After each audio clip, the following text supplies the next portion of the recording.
Hi and welcome back. What we have achieved so far is this coarea boat, which is an illustration of what tools will be needed in the proof of the coarea formula. In this picture, if there is an arrow from a point A to a point B, it means that the fact A will be used in a significant way in the proof of fact B. And today we start by talking about the implicit function theorem, which will be our main tool in the proof of the coarea formula on the regular part of the domain. The version of the implicit function theorem that we have in mind is not the most standard one, but the one that I will try to explain here. Unfortunately, I haven't pinned down one particular reference where an exact statement is written and proven. Some books come very close to it, but there's also what we call the constant rank theorem, and this pretty much is equivalent to that. Let's maybe talk first about what it is claiming, and then if in future I find a good reference, I can direct you to that. So this picture starts here. You have to look at the right-hand side of this of these. So here, given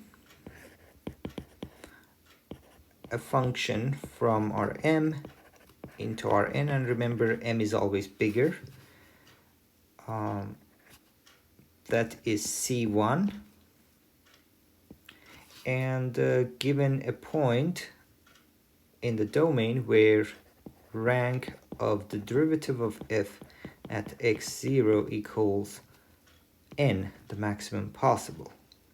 So here is my map f, it's c1, here's one particular point x0 in the blue region where rank is full, and that means the derivative is surjective. Then the claim is that there exists a C1 diffeomorphism between RMs, between neighborhoods of Rm. So before that, we must say there exists an open neighborhood U of this point x0, which I have shaded with blue. That is the neighborhood U. There is a C1 diffeomorphism. That means it also has a C1 inverse on that particular domain and target.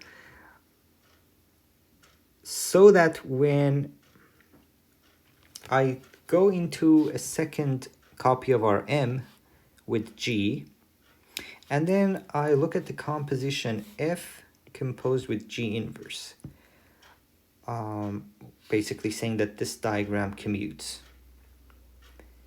In the new coordinate system, so here you can think of this part as a new coordinate system. In this new coordinate system, the function FOG inverse, which for short we designate with capital F, is a function of only the first n variables, and n agrees with the dimension of the target. And the other variables do not change the value of f. So if you have one particular point here, which maps to a particular point here, then every other point along that fiber, vertically going up and down, also maps to the same point. And therefore, the pre-image or the level set above that point is just the vertical line intersected with the blue region. Of course, all of this is true only limited to that open set GU. And moreover, this dependence on the first n variables is through a nice function. So it's not just any random function. So this phi is a C1 diffeo as well. So that now that you know the function is constant along the vertical fibers, let's look at just the red part, which is a copy of our n. And now basically our map, capital F, is just whatever happens from this red into the target Rn. And that transformation, that map, is a C1 diffeomorphism. That is as nice as it could get. So there's a lot going on here, but again, the recap is that you start with the function f. So let me switch to some color I haven't used, maybe yellow. So you start with this f, just knowing that it is C1 and it has rank n. You know that you can make this picture be true, that you can find G so that this composition satisfies this with some dependence on the first n variables that is also in a C1 diffeomorphic manner.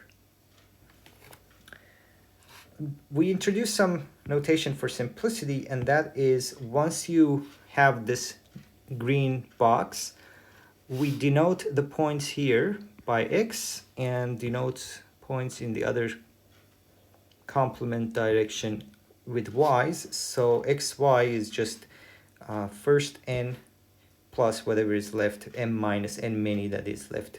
And therefore, in this notation, if this was really a two-dimensional thing, this would be f of xy is just phi of x. So it's just a notation to simplify things. And also, this is why I have been consistently using z for points in the target, because I need x and y for the domain alone.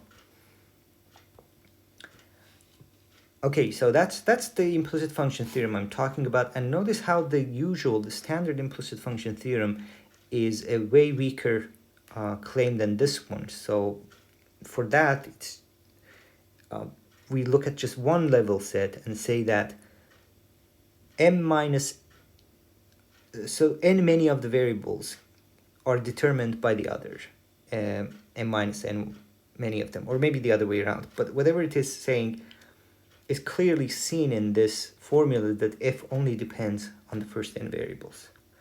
And also you can immediately see why the preimages are manifolds, because when you have, so follow this green color that I'm using now. So if you look at one level set, this is preimage above 1z, then it will be mapped to 1 here. And what is the transformation between them? It's G, or G rather restricted to that. And that G is C1. So therefore, this green curved set is just the C1 image of some flat Euclidean open domain of dimension m minus n. So that makes this m minus n dimensional manifold, or rather submanifold already sitting in Rm. So a lot of things follows from this picture, a lot of geometry and analysis, and that is the key to our proof of the coarea formula under C1 regularity and also full rank assumption. But as has been true about everything we've done in this channel, we want to go a little bit further than just heuristics and hand-waving arguments. So at least let us put down a precise statement for this. I'm not going to prove it, but at least I want to commit myself to a precise statement for this. So suppose m is bigger than n or equal. So with m equal n, you have to interpret it the right way, and there phi will be everything, so there will be no vertical part, but I'll leave it to you as an exercise. So suppose m is bigger than or equal to n, f from Rm into Rn is C1, and rank of the derivative of f at x0 equals n. Then there exists, so this is a lot to write down, so I will use this symbol. There exists an open neighborhood U of x0. There would exist a G from U into another open set, which is just G of U. That is C1 diffeomorphism. It has a C1 inverse from V.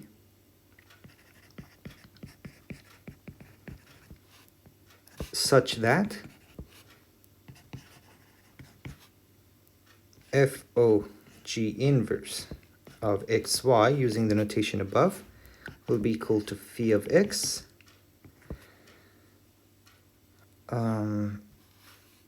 for every xy in the relevant domain, where phi is a C1 diffeomorphism from an open subset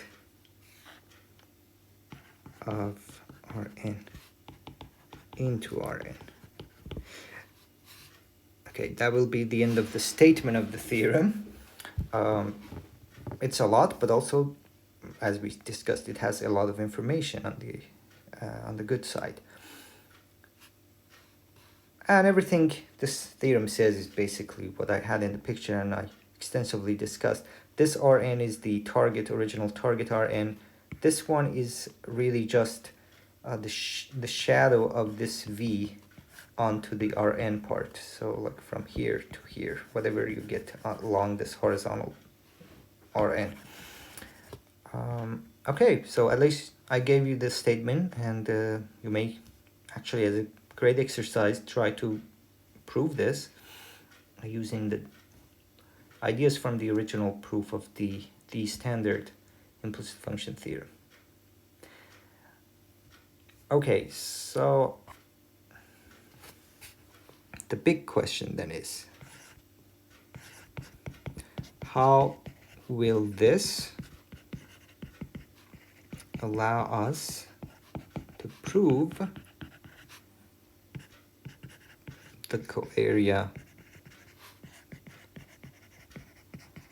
formula? Great question. The answer is it reduces coarea formula to Fubini's theorem, which we take for granted as truth. How? Okay, I have to duplicate the picture above. So you have the fibers, and then they become corrected back here. Okay, I have 4 of them and 4 of them there. Then there is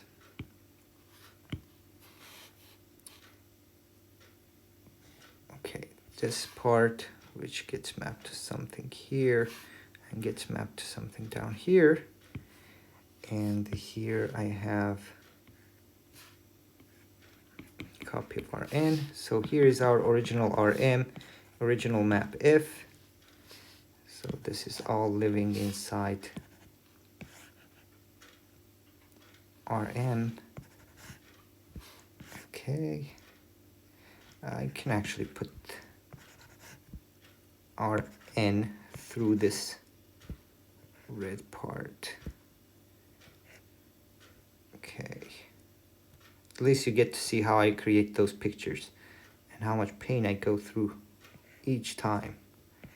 Okay, Rn, Rm minus n.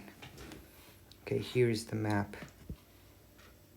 capital F, which is FOG inverse. G going this way, G inverse going in the right direction, and agrees with the map just on the red part. So f of xy is just phi. What phi did I use? Yeah, the other one. Okay. On that, of course, everything just locally.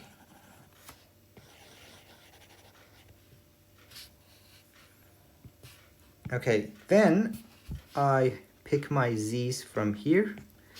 Pre-image is this thing. And then back here, pre-image under capital F is the vertical slice. So let's try to compute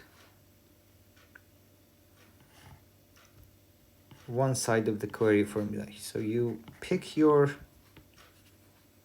z from Rn, and then you look at the pre-image. Okay, but now we want to restrict everything to this blue region U. And on this region, you integrate G dH m minus n. Okay, well, along one fiber, and then d ln of z. So that's computing the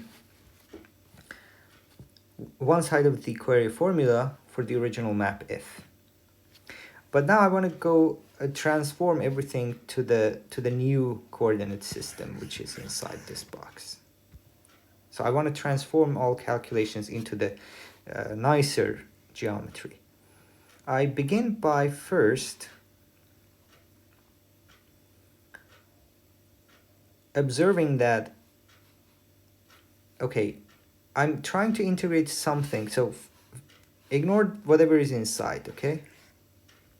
Treat this as like one function of z, okay? Integrating a function on this target Rn, I can use the change of variables formula via this phi to make it an integration over this red segment in the boxed coordinate system. So because phi is by Lipschitz diffeomorphism, this is really simple, a simple case of the area formula, and therefore I can say, okay, I can do this in Rn, but this Rn is really just Rn times 0. So this Rn is sitting inside the bigger Rm. I integrate this function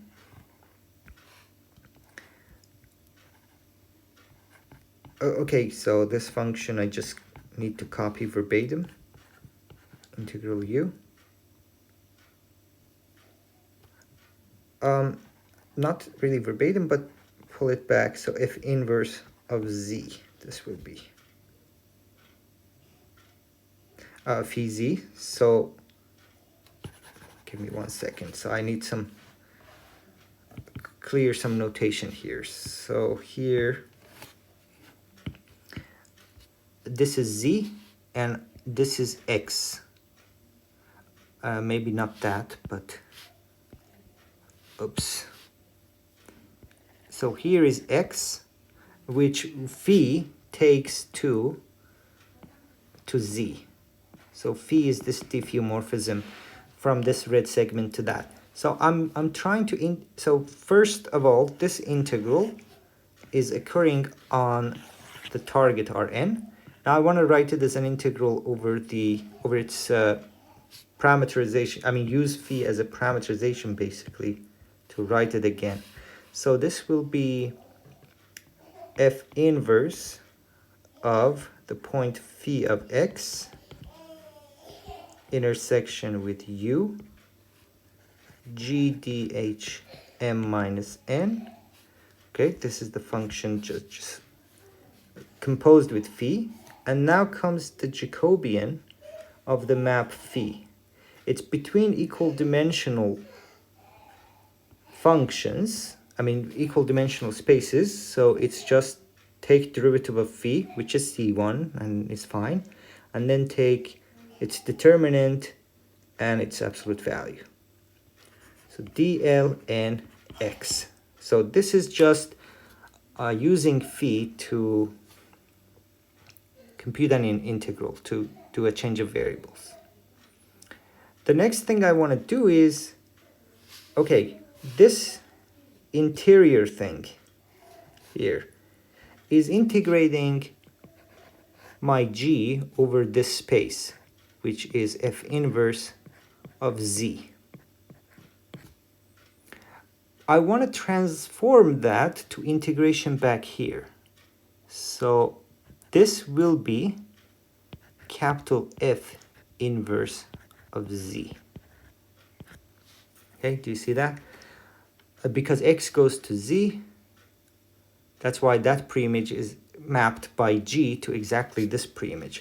So how can I integrate g over a manifold? And this time it's not a rectifiable set or anything. It's a true manifold. Of course, the intersection with the blue segment. But I know how to integrate over a manifold. So this will be Rn times 0. Now, let me, before I forget, put this Jacobian phi x dl n x here. Okay, that's what we have. Now I want to transform this interior integral. I can integrate over capital F inverse of z, but this is just the vertical line Rm minus n on top of x, the vertical line on top of x. And again, I want to integrate, I have to intersect with v, just the blue part. G, okay, must be pulled back to that. So this will be G inverse of y. So I'm picking the y values from here. So this will be like y here. Now y changes, and as y changes, G inverse takes this vertical fiber into the manifold fiber. Okay, as then this will become dlm minus n of y. So I'm integrating along that vertical, truly vertical subset. But again, a Jacobian must come in. This is a parameterization of m minus n manifold from a flat piece of Rm minus n. So I must put here the Jacobian of G restricted to that vertical line. So this here will be Jacobian of G inverse restricted to x times Rm minus n, evaluated at the point y. Or to be more precise, even x and y. Okay, so I started with the original double integral in the coarea formula for little f, and now I've basically managed to change it to integrating over fibers of the capital F. That means in this new coordinate system, in the boxed coordinate system. And now you see that we have the Fubini's theorem. We are integrating over Rn, x moves along here, Rn, and each time we integrate something along a vertical line above x. So from Fubini,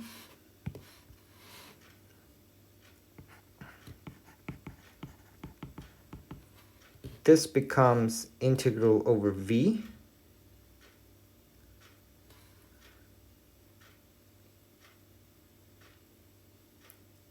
of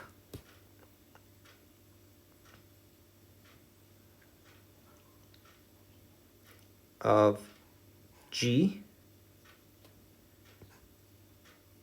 composed with G inverse of xy. And then there's this multiplication of Jacobians. So there's Jacobian of G inverse restricted to the vertical line at xy multiplied by Jacobian of this phi at the point x dlm. So okay, we started with the original double integral in the coarea formula. We have almost calculated it, but it is in the wrong coordinate system. So now we have to do a change of coordinate system back to the original u coordinate system. So what we wanted to integrate is happening here, but now we have it only in the boxed system.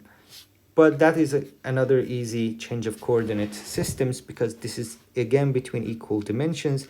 G inverse is a C1 function, so this will be integrated over U. If we had the determinant of G inverse here, so this would be easy. So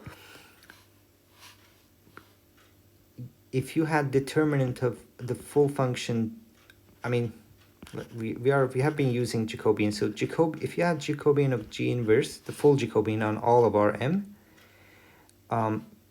this would just become integrated over u, the function g, without any further changes. But this factor is not there. Therefore, I can just add, multiply and divide by that to get what I want. So this becomes g composed with G inverse of xy. Here I put Jacobian of G inverse when restricted to the vertical line above x, Jacobian of phi restricted to that, and then Jacobian of G inverse at point xy, on the open set and not just vertical or horizontal section. And then I put this Jacobian of G inverse at xy dlm. So this is still in V. I just multiplied it and divided by this Jacobian thing. Okay, so this becomes an integral over u of the function g. If this wasn't there, this would be just g dlm. That will be the end of the story without this square thing there. That's a change of variables formula for integrals. But what turns out to be true is that this is exactly the coarea factor of derivative of f at the image of xy under G inverse. Okay, so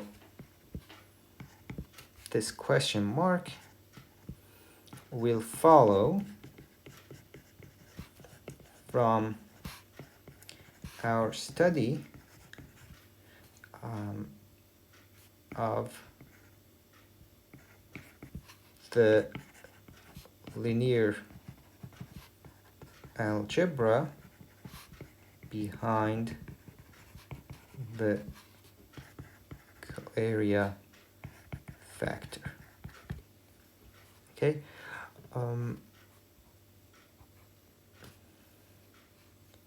Here was this transformation G, which corrects the fibers. Okay. And here's the map F, and capital F is just F composed with G inverse. So for the question mark, all we need to confirm is how the coarea factor transforms under this G. So all of these map to Rn. And there are some pieces that kind of hint at why this is the right definition. The derivative function f of the function f is a linear map from our M into our N. So there are n directions where it is non-zero along, and then there's the complement to that, which is the kernel of the derivative where it vanishes. So the complement, so this will pretty much decompose like this. So the derivative will be, the kernel of derivative will be tangent to these level sets, and then so kernel of derivative of f complement will move in this direction, okay? And when you transform back here, you have exact perpendicularity, but here you may not have perpendicularity.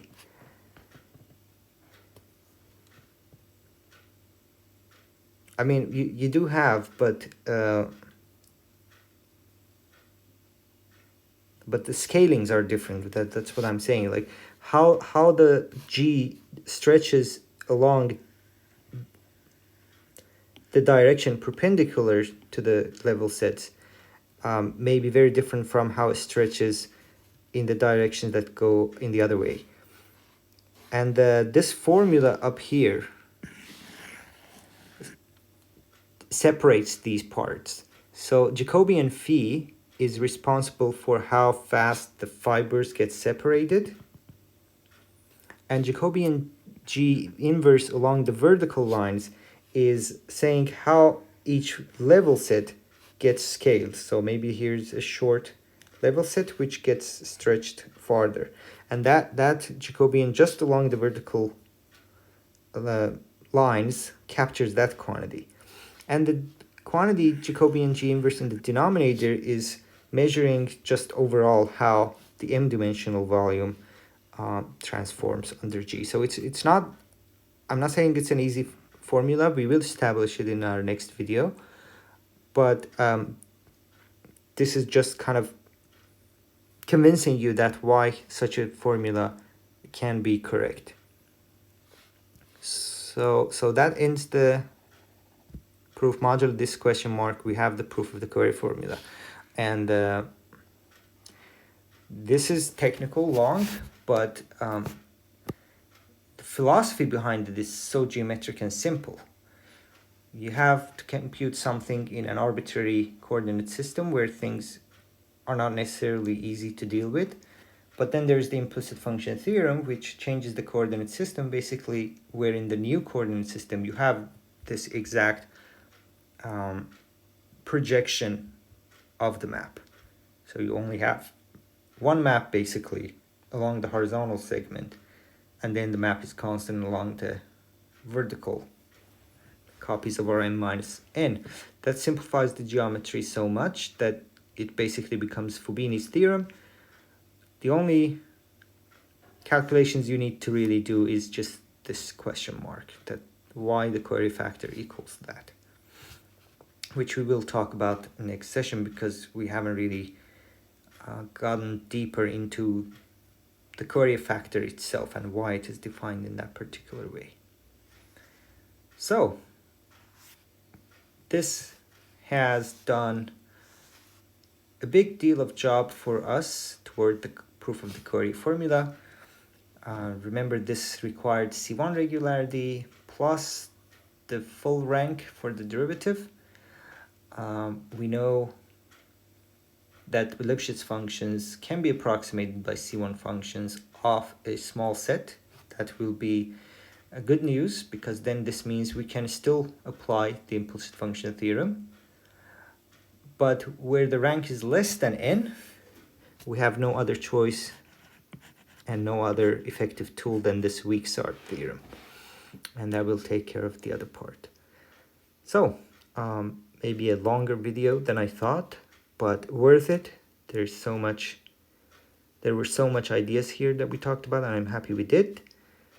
Until next video, have a great day, and please subscribe if you have not yet, please, so that I don't keep saying that this often.